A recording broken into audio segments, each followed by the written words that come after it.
আস্ত গাছের ভেতর থেকে বের হচ্ছে ধোঁয়া, বিস্ময়করভাবে ভেতরে জ্বলছে দাউ দাউ আগুন, যেন গাছের ভেতরটা পুড়ে ছারখার হয়ে যাচ্ছে।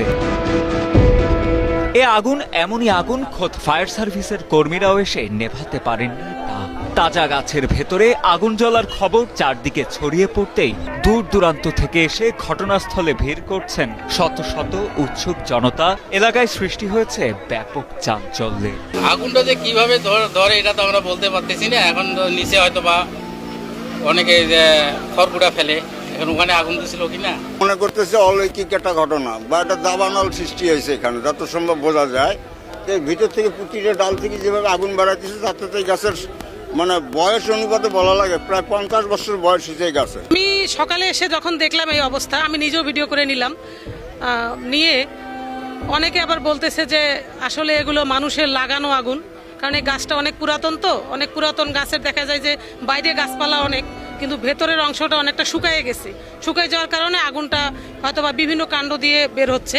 1 জুলাই শতবর্ষী করাই গাছ থেকে আগুন বেরোনোর এই ঘটনাটি ঘটে কুড়িগ্রাম চিলমারী উপজেলার রমনা রেল স্টেশন চত্বরে। স্থানীয়রা জানান, সকালে বিশাল গাছটি থেকে ধোঁয়া বের হতে দেখেন অনেকে। কাছে গিয়ে দেখেন মাটি থেকে প্রায় 10-12 ফুট ওপরে শতবর্ষী ওই গাছের বিভিন্ন ডালের ভেতর থেকে দাউ দাউ করে জ্বলছে আগুন।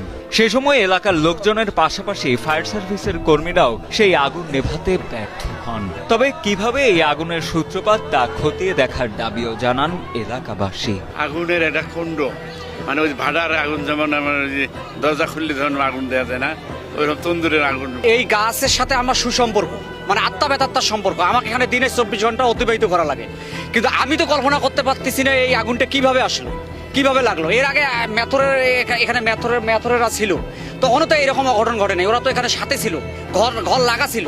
কিন্তু এই স্টেশন সম্বন্ধে তো আমার যেহেতু রিজেক্ট, আমি কর্ম করি খাই এখানে, কিন্তু আমিও ভাবতে পারতেছি না আল্লাহর একটা লীলা খেলা, কিভাবে যে আগুনটা আসলে এটা তদন্ত করা দরকার, কিভাবে আগুনটা লাগলো।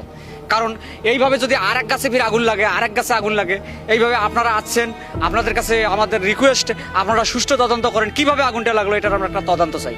এদিকে করাই গাছে এমন রহস্যজনক অগ্নিকাণ্ডের ঘটনার পর ঘটনাস্থল পরিদর্শন করেন কুড়িগ্রাম চিলমারী উপজেলা নির্বাহী কর্মকর্তা সবুজ কুমার বসাক। তিনি জানান, সব দিক থেকে চেষ্টা করেও গাছটির আগুন নেভাতে পারেনি ফায়ার সার্ভিসের কর্মীরা। গাছটি বাংলাদেশ রেলওয়ের অধীনে থাকায় রেলওয়ে কর্তৃপক্ষকে বিষয়টি অবগত করা হয়েছে বলেও জানান এই কর্মকর্তা। সম্ভবত যে গাছের ভিতরে যে আংশিক অংশ হয়তো বা আপনার শুকনো হতে পারে, অথবা ওটার যে হচ্ছে আপনার আঠালো যে ইয়াটা আছে সেটা হয়তো বা দাহ্য পদার্থ মনে হয়, এই কারণে এটা ইয়া করা যাচ্ছে না।